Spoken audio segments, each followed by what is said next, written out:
कभी कभी ये दर्द पूरे पैर तक होता है, कभी कभी ये दर्द केवल लोअर बैक में हो रहा होता है। मुझे भी ये समस्या आई थी, जिसकी वजह से कंटिन्यूअसली बैठे रहने की वजह से मुझे भी लोअर बैक में एक साइड इतना पेन हुआ था कि जब मैं वहां से वापस आया था, मुझे L3 L4 होती है हमारी वर्टेब्रास, इनमें समस्या आ जाती है, जिसकी वजह से साइटिका का पेन हो सकता है। मैं आपको बकायदा इस बार वो मिक्सचर बना के दिखाऊंगा। गर्म होने के चक्कर पे उस जगह पर फोड़े हो जाते हैं, छाले हो जाते हैं उस जगह पर। इस बात को ध्यान रखिएगा, जितना गर्म आप सहन कर पाए उतना गर्म ही। हेलो दोस्तों, जिन समस्याओं से हम लोग बहुत परेशान होते हैं, कई बार हमें देसी नुस्खों से उनका इलाज मिल सकता है, लेकिन वो देसी नुस्खे हम तक नहीं पहुंच पाते हैं अक्सर। तो ऐसे ऐसे उपचार मैं आपके लिए लेके आता हूं जो किसी ने खुद अपने घर पे ट्राई किए हैं। तो आज हम डिस्कस करने वाले हैं साइटिका। ये साइटिका एक ऐसी समस्या है, अगर किसी को परेशान करती है तो उसकी स्थिति ऐसी हो जाती है कि वो व्यक्ति ना तो बैठ सकता ना तो खड़े हो सकता।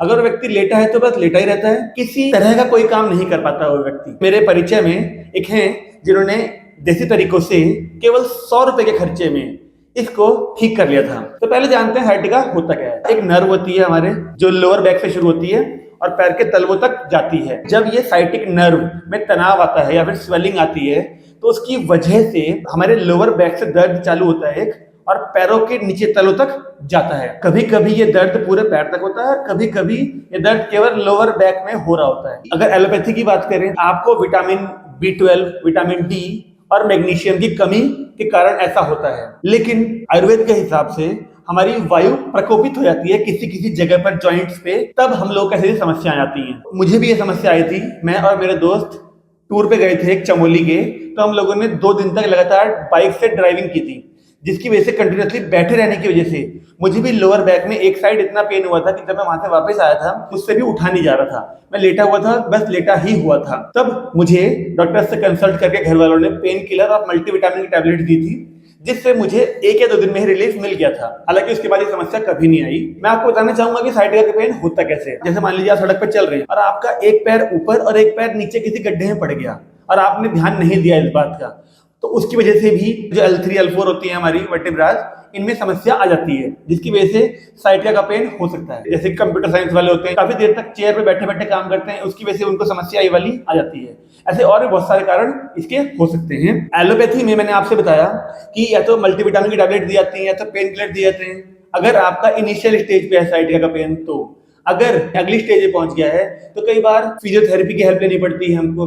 अगर ऐसी स्टेज आ गई है कि फिजियोथेरेपी से भी काम नहीं चल रहा है, तो फिर अल्टीमेट स्टेप तो सर्जरी ही होती है। लेकिन कुछ लोग एलोपैथी को प्रेफर नहीं करते हैं। अगर वो आयुर्वेद को प्रेफर करें तो आयुर्वेद में बहुत सारे नुस्खे होते हैं। जैसे कि एक नुस्खा मैं आज आपके लिए लेके आया हूँ, ध्यान से देखिएगा। मैं आपको बकायदा इस बार वो मिक्सचर बना के दिखाऊंगा।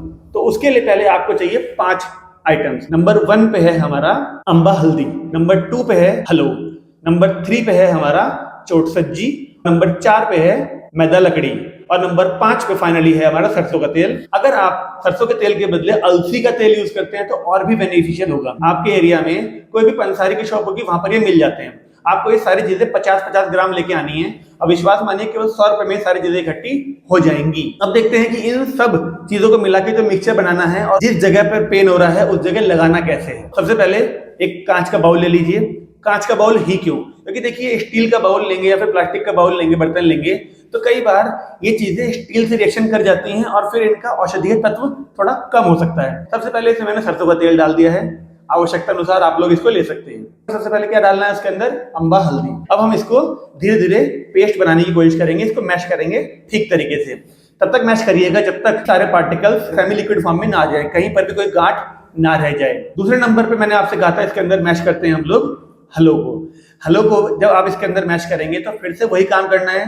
इस तरह से मैश करिएगा धीरे धीरे करके कि कोई भी कहीं पर भी गांठ बनी ना रह जाए, सब धीरे धीरे करके पेस्ट की फॉर्म में कन्वर्ट हो जाए। उसके बाद तीसरे नंबर पे आता है हमारा चोट सज्जी, जो कि एक व्हाइट पाउडर है। इसमें चूना भी होता है, जिसकी वजह से ये व्हाइट दिख रहा है आपको। अब हमने इसको इसके अंदर जब मिक्स किया तो ये देखिए कि ना ऑयल कंटेंट थोड़ा सा कम हो गया है। तो उसके लिए जब मैं मिक्सचर बना रहा हूँ तो थोड़ा गाढ़ा हो गया ये। अब ये ठीक से मिक्सचर नहीं बन पा रहा है। ये बात आपको ध्यान रखनी है कि मिक्सचर ठीक तरीके तभी बन पाएगा जब उसमें ऑयल का कंटेंट सफिशिएंट होगा। तो इसलिए अगर आपको ऐसा लगे कि मिक्सचर में ऑयल कम हो रहा है तो समय समय पर आप इसमें ऐड कर सकते हैं। इसके बाद जो लास्ट चीज है वो है हमारी मैदा लकड़ी। अब मैदा लकड़ी को जब मैंने ऐड किया तो देखिए फिर से काफी गाढ़ा पेस्ट बन गया है ये।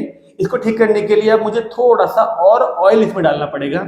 अब मैं इसको फिर से मैश कर रहा हूँ, काफी हद तक ये ठीक तरीके से मैश हो गया है। और आपको ये ध्यान रखना है, ये काफी गाढ़ा भी नहीं होना चाहिए, ये बहुत ज्यादा लिक्विड फॉर्म में भी नहीं होना चाहिए, ये सेमी लिक्विड फॉर्म में होना चाहिए, ताकि आप जिस चीज पर रखेंगे वहां से रिसना नहीं चाहिए, यानी बहना नहीं चाहिए ये। अब हमारा पेस्ट बनके तैयार हो चुका है। अब सबसे ज्यादा जरूरी है कि हमें इसको अप्लाई किस चीज पर करके अपने शरीर पर लगाना है।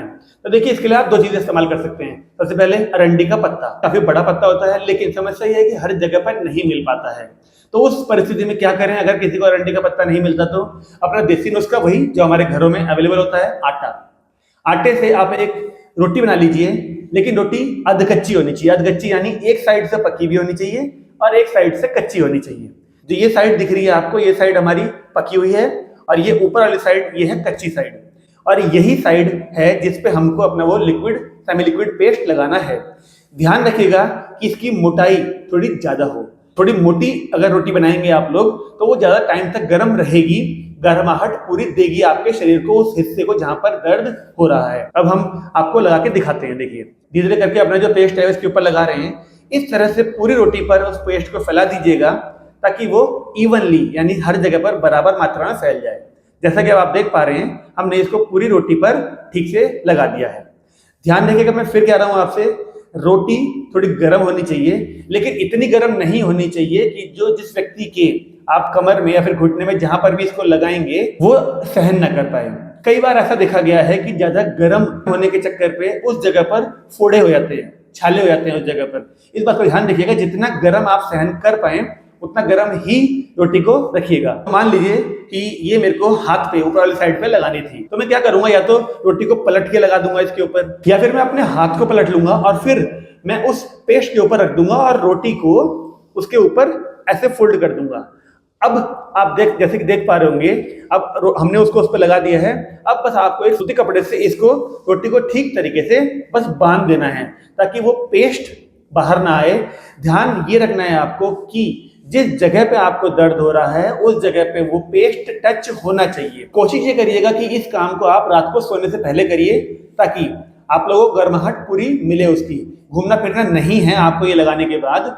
ये प्रक्रिया आपको लगभग 4 से 5 दिन लगातार करनी है। अगर आपको इससे आराम नहीं मिल रहा है तो यानी आपको फिर कोई और तरीका अप्लाई करेगा, क्योंकि देखिए ये बात आपको समझनी पड़ेगी कि हर चीज हर किसी को आराम नहीं देती है। आपने बहुत सारे YouTube पे इसके समाधान देखोगे, लोग कहते हैं कि ये वाला आसन कर लो, ये वाला एक्सरसाइज कर लो। मैं मानता हूं वो सब भी आपको साइटिका के दर्द को ठीक करने में मदद करेंगे, लेकिन कई बार ऐसा होता है कि इंसान उस अवस्था में होता ही नहीं है कि वो आसन कर सके। जैसे मैं था, जैसे मेरे वो परिचित थे, वो लेटे हुए थे और बस लेटे ही हुए थे, उठा ही नहीं जा रहा था, तो आसन कैसे करेगा इंसान। उस अवस्था के लिए ये तरीका बिल्कुल बेस्ट है। आप लोग इसे ट्राई कर सकते हैं। आप लोगों को अपने खान पीने में भी ध्यान देना पड़ेगा, क्योंकि आप लोग चल फिर नहीं पा रहे हैं, घूम फिर नहीं पा रहे हैं, तो आपको फिर ऐसी चीजें नहीं खानी है जो शरीर के लिए भारी पड़ती हैं या फिर ठंडी होती हैं। जैसे दही और मट्ठा हो गया, इन चीजों को अवॉइड करिए उस दौरान। छोले राजमा, जो भारी चीजें होती है जिनको पचने में बहुत टाइम लगता है, इन चीजों को अवॉइड करिए। थोड़ा हल्का खाना खाइए ताकि आपका शरीर आराम से उसको पचा सके, और जो गर्म चीजें होंगी वही आपको खानी है, ताकि आपके शरीर को गर्माहट मिले। तो मैं ऐसे और समस्याओं के समाधान आपके लिए लाता रहूंगा।